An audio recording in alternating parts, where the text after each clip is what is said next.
Hi guys, মই এতিয়া আছোঁ বিজনীত, বৰপেটাত, মানে বঙাইগাঁও ডিষ্ট্ৰিক্টৰ বিজনীত আছোঁ।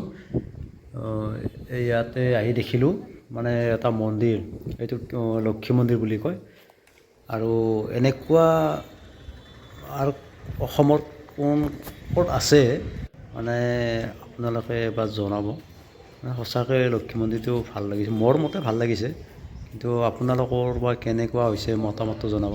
আৰু যদিও ক'ৰবাত আছে এনেকুৱা মন্দিৰ জনাব, মই নেক্সট ভিডিঅ'ত মানে দেখুৱাব চেষ্টা কৰিম। আপোনালোকে এবাৰ চাই ল'ব, মন্দিৰটো চাৰিওফালে দেখুৱাইছোঁ কেনেকুৱা হৈছে।